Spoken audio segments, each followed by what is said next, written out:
തിരുവനന്തപുരം ജില്ലയെ ഇളക്കിമറിച്ച സംഭവം. തിരുവനന്തപുരം ജില്ലയിലെ വട്ടപ്പാറ പോലീസ് സ്റ്റേഷനിലേക്ക് വൈകുന്നേരം 5:30 മണിയോടുകൂടി ഒരു ഫോൺ കോൾ എത്തി.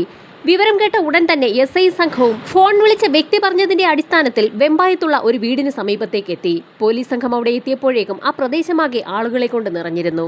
പരിസരത്ത് കൂടി നിന്നിരുന്ന ആളുകളെയൊക്കെ വകഞ്ഞു മാറ്റിക്കൊണ്ട് പോലീസ് സംഘം വീടിനുള്ളിലേക്ക് കയറി. വീടിന്റെ പ്രധാന ഹാളിൽ ഒരു പെൺകുട്ടി കിടക്കുന്ന കാഴ്ചയാണ് പോലീസ് സംഘം കണ്ടത്. പെൺകുട്ടിയുടെ കഴുത്തിൽ ഒരു തോർത്ത് കുരുങ്ങി കിടപ്പുണ്ട്. ആ കിടപ്പ് കണ്ടപ്പോൾ തന്നെ പോലീസിന് ചില അസ്വാഭാവികതകൾ തോന്നി. എന്നാൽ പെൺകുട്ടിയുടെ പ്രവൃത്തിയിൽ മനം നൊന്ത് എന്തിനാണ് അവൾ ഇത്തരമൊരു പ്രവൃത്തി ചെയ്തതെന്ന് ആരോപിച്ച് പെൺകുട്ടിയുടെ മാതാവ് ജയകുമാരി ഉറക്കെ നിലവിളിച്ച് കരഞ്ഞുകൊണ്ടേയിരിക്കുകയായിരുന്നു. സംശയം തോന്നിയ SI സംഘവും ഉടൻ തന്നെ മുറിക്കുള്ളിൽ നിന്നും ആളുകളെയൊക്കെ പൂർണ്ണമായും ഒഴിവാക്കിയ ശേഷം ആ മുറിയാകെ പരിശോധിച്ചു തുടങ്ങി. ഇതോടൊപ്പം തന്നെ കൂടുതൽ നടപടികൾക്കായി ഫോറൻസിക് സംഘത്തെയും സംഭവസ്ഥലത്തേക്ക് വിളിച്ചു വരുത്തി. മുറിക്കുള്ളിൽ പുസ്തകങ്ങളൊക്കെ ചിതറിയ നിലയിലായിരുന്നു. സംഭവം നടന്ന മുറിയിൽ ഒരു പിടിവലി നടന്നതിന്റെ എല്ലാ ലക്ഷണങ്ങളും പോലീസിന് ഒറ്റ നോട്ടത്തിൽ തന്നെ വ്യക്തമായി കാണാൻ കഴിഞ്ഞു. മുറിയിലുണ്ടായിരുന്ന 2 കസേരകൾ മറിഞ്ഞു വീണ നിലയിലായിരുന്നു. ആര്യ എന്ന പെൺകുട്ടിയുടെ മരണം ഒരു ആത്മഹത്യയല്ല എന്ന് പോലീസിന് ഒറ്റ നോട്ടത്തിൽ തന്നെ വ്യക്തമായി. SI വിവരമറിയിച്ചതിനെ തുടർന്ന് DYSPയും CIയും അടങ്ങുന്ന സംഘം അങ്ങോട്ടേക്ക് എത്തി. ഫോറൻസിക് സംഘം ഉടൻ തന്നെ വിശദമായ പരിശോധന ആരംഭിച്ചു. ഫോറൻസിക് സംഘത്തിന്റെ പരിശോധന ഏതാനും മിനിറ്റുകൾ പിന്നിട്ടപ്പോൾ തന്നെ SIയുടെ സംശയം ശരിവെക്കുന്ന രീതിയിലുള്ള ചില മറുപടികൾ ഫോറൻസിക് സംഘത്തിന്റെ ഭാഗത്തു നിന്ന് ലഭിച്ചു. തീർത്തും ഞെട്ടിക്കുന്ന ചില കാര്യങ്ങളായിരുന്നു ഫോറൻസിക് സംഘം പോലീസിനോട് പറഞ്ഞത്. ആര്യ എന്ന ആ പെൺകുട്ടിയുടെ മരണം ഒരു ആത്മഹത്യയല്ല, കഴുത്തിൽ തോർത്തുപയോഗിച്ച് മുറുക്കി കഴുത്ത് ഞെരിച്ച് കൊലപ്പെടുത്തിയിരിക്കുകയാണ്.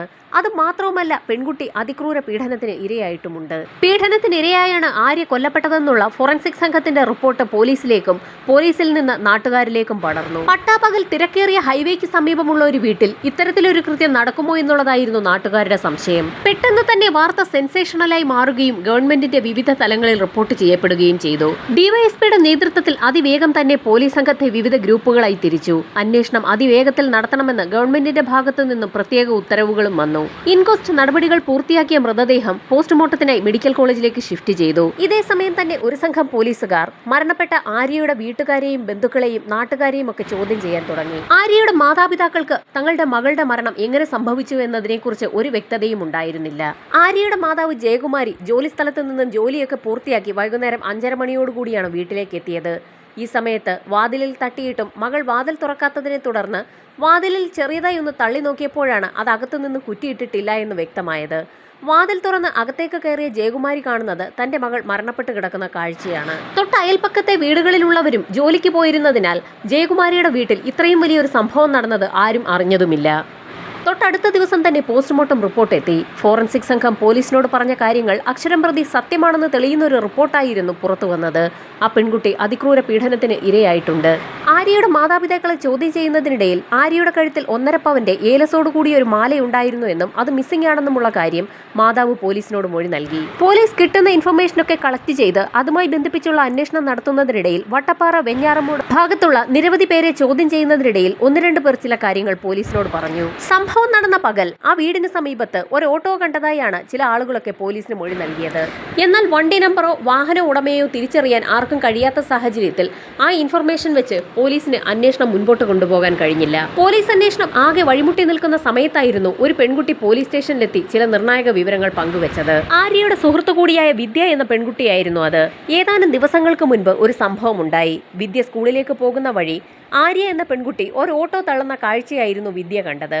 ആര്യയുടെ വീടിന് സമീപത്ത് ഒരു കുഴിയിലേക്ക് മറിഞ്ഞ ഓട്ടോ മരണപ്പെട്ട ആര്യ എന്ന പെൺകുട്ടി തള്ളിക്കയറ്റാൻ ശ്രമിക്കുന്ന ഒരു കാഴ്ചയായിരുന്നു അത്. വിദ്യയെ കണ്ട ഉടൻ തന്നെ ഓട്ടോ തള്ളാനൊന്ന് സഹായിക്കണമെന്ന് ആര്യ ആവശ്യപ്പെടുകയും അതേ തുടർന്ന് വിദ്യയും കൂടി ചേർന്ന് ഓട്ടോ കുഴിയിൽ നിന്നും തള്ളിക്കയറ്റുകയും ചെയ്തു.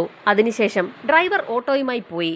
ഇതേ സമയത്ത് ആര്യ വിദ്യയ്ക്ക് യാത്ര പറഞ്ഞ് അവളുടെ വീട്ടിലേക്കും കയറിപ്പോയി. എന്നാൽ ആ ഓട്ടോയുടെ നമ്പർ വിദ്യയ്ക്ക് ഓർമ്മയുണ്ടായിരുന്നില്ല. പക്ഷേ നിർണായകമായ ഒരു കാര്യം അവൾ പോലീസിനോട് പറഞ്ഞു. ആ ഓട്ടോയുടെ പുറകിൽ രാജമ്മ എന്ന് എഴുതിയിരുന്നു. അതിനു പുറമെ ഒരു ഉണ്ണിയേശുവിന്റെ ചിത്രവും ഉണ്ടായിരുന്നു. വിദ്യ പറഞ്ഞു കേട്ട ഉടൻ തന്നെ രാജമ്മ എന്ന ഓട്ടോയെക്കുറിച്ച് എല്ലാ കാര്യങ്ങളും അന്വേഷിച്ച് കണ്ടെത്താൻ SI പോലീസുകാർക്ക് നിർദ്ദേശം നൽകി. തൊട്ടടുത്ത് തിരുവനന്തപുരം സിറ്റിയാണുള്ളത്. പോലീസുകാർ നടത്തിയ വിശാലമായ അന്വേഷണത്തിൽ രാജമ്മ എന്ന ഓട്ടോ പിടിക്കപ്പെട്ടു. പോലീസുകാർ പിടിച്ചുകൊണ്ടുവന്ന രാജമ്മ എന്ന ഓട്ടോ കണ്ട് SI അടങ്ങുന്ന സംഘം ഞെട്ടിപ്പോയി. ഒന്നും രണ്ടുമല്ല, നൂറുകണക്കിന് രാജമ്മ എന്ന് പേരെഴുതിയ ഓട്ടോകളാണ് പോലീസ് സംഘം കണ്ടുപിടിച്ചു കൊണ്ടുവന്നത്. എന്നാൽ പോലീസുകാർ പിടിച്ചുകൊണ്ടുവന്ന ഓട്ടോകളിലൊന്നും തന്നെ ഉണ്ണിയേശുവിന്റെ ചിത്രം ഉണ്ടായിരുന്നില്ല. ഇതേ സമയം തന്നെ വിദ്യ പോലീസുകാരെ മറ്റൊരു കാര്യത്തിൽ കൂടി സഹായിച്ചു. ഓട്ടോ തള്ളുന്നതിനിടയിൽ വിദ്യ ഡ്രൈവറുടെ മുഖം വ്യക്തമായി കണ്ടിരുന്നു. വിദ്യ പറയുന്നതിന്റെ അടിസ്ഥാനത്തിൽ സ്കെച്ച് വരയ്ക്കുന്ന എക്സ്പെർട്ടുകൾ ആ ഡ്രൈവറുടെ വ്യക്തമായ ചിത്രം വരച്ചു തുടങ്ങി. രേഖാചിത്രം വരയ്ക്കൽ പൂർത്തിയാക്കിയ ഉടൻ തന്നെ ആ ചിത്രം വിവിധ സ്റ്റേഷനുകളിലേക്ക് കൈമാറുകയും പോലീസ് സംഘം വിവിധ ടീമുകളായി തിരിഞ്ഞ് വട്ടപ്പാറ, വെമ്പായം, തിരുവനന്തപുരം മേഖലയിലൊക്കെ ആ സ്കെച്ചുമായി ഒരു അന്വേഷണം നടത്തുകയും ചെയ്തു. എന്നാൽ രേഖാചിത്രം കണ്ട ആർക്കും തന്നെ അതാരാണെന്ന് മനസ്സിലാക്കാൻ കഴിഞ്ഞില്ല. എവിടെയോ ഉള്ള ഒരാൾ ആ ഭാഗത്തേക്ക് വന്നപ്പോൾ ആര്യയുടെ വീടിന് സമീപത്തുള്ള കുഴിയിൽ വീഴുകയും പിന്നീട് അയാൾ ആര്യയെ അപായപ്പെടുത്തുകയും ചെയ്തതായിരിക്കാമെന്ന് പോലീസ് വിലയിരുത്തി. പോലീസ് സംഘത്തിന്റെ അന്വേഷണം തിരുവനന്തപുരത്തിന്റെ വിവിധ മേഖലകളിലേക്ക് വ്യാപിപ്പിച്ചു. വെമ്പായത്തിനപ്പുറം എത്തിയ സമയത്തായിരുന്നു ചില ആളുകളൊക്കെ ഫോട്ടോയിലുള്ള വ്യക്തിയെ തിരിച്ചറിഞ്ഞു തുടങ്ങിയത്.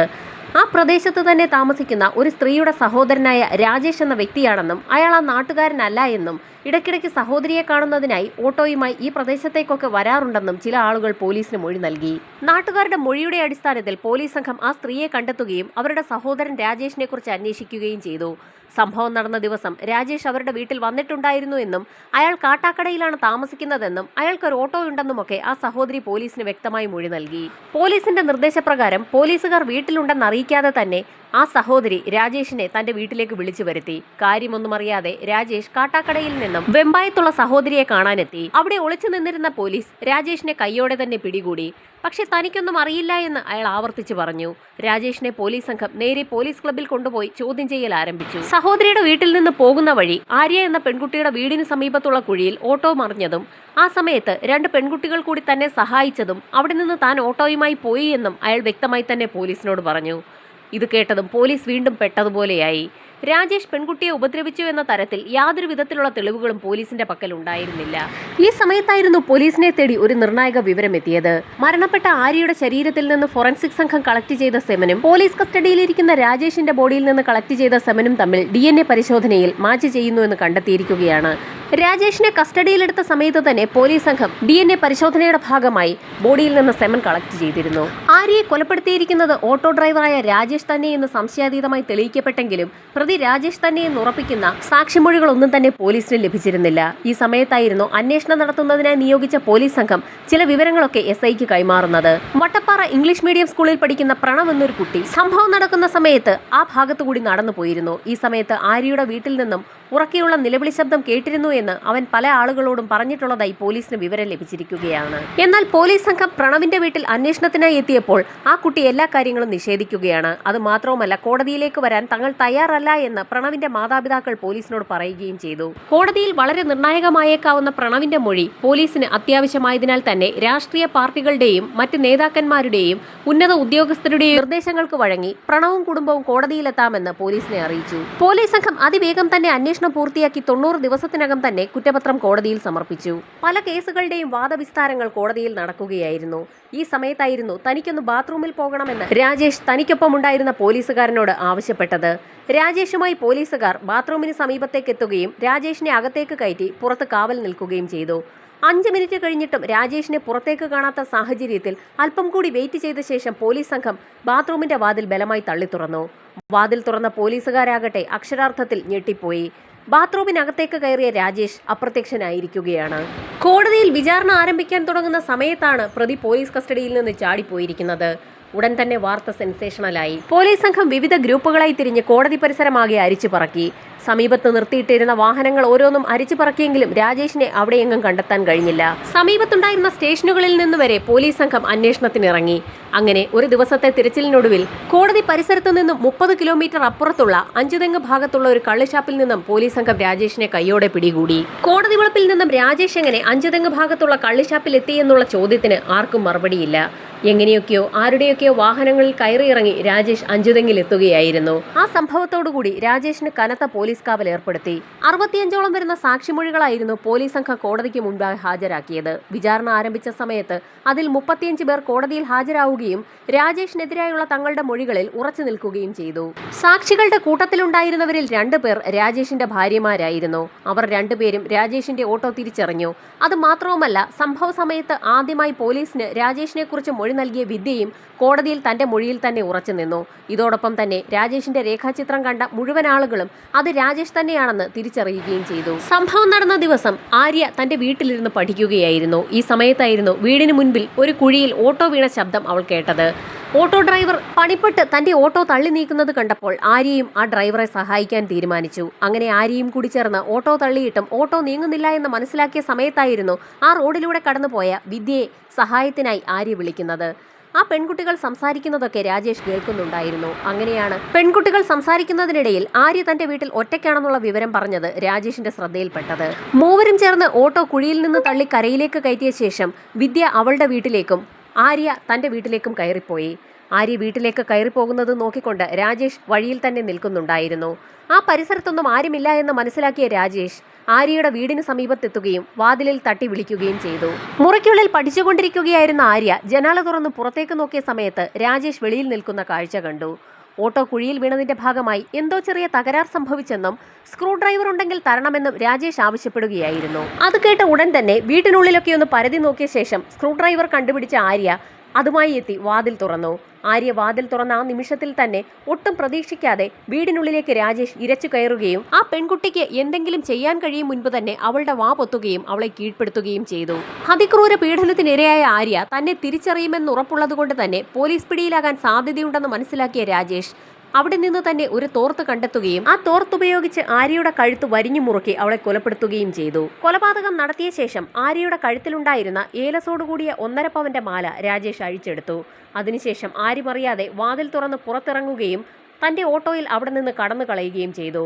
വെമ്പായമെത്തിയപ്പോൾ അവിടെ ഒരു സ്വർണ്ണക്കടയിൽ രാജേഷ് ആ മാല പണയം വെക്കുകയും ചെയ്തു. പിന്നീട് പോലീസ് നടത്തിയ അന്വേഷണത്തിൽ പണയ ഉരുപ്പടിയും റെസിപ്റ്റുമടക്കം കണ്ടെത്തി. അതൊരു വലിയ നിർണായകമായ തെളിവായി കോടതിയിൽ സമർപ്പിക്കാനും പ്രോസിക്യൂഷന് കഴിഞ്ഞു. കോടതിയിൽ എല്ലാ തെളിവുകളും രാജേഷിനെതിരായിരുന്നു. വാദപ്രതിവാദങ്ങൾക്കൊടുവിൽ കോടതി രാജേഷിന് വധശിക്ഷയാണ് വിധിച്ചത്. സ്വാഭാവികമായും രാജേഷ് ഹൈക്കോടതിയിൽ അപ്പീൽ നൽകി. കേസ് പരിഗണിച്ച ഹൈക്കോടതി വധശിക്ഷ ഇരട്ട ജീവപര്യന്തമാക്കി മാറ്റി. രാജേഷിനെ പിന്നീട് നെട്ടുകാൽത്തേരിയിലുള്ള തുറന്ന ജയിലിലേക്കാണ് മാറ്റിയത്.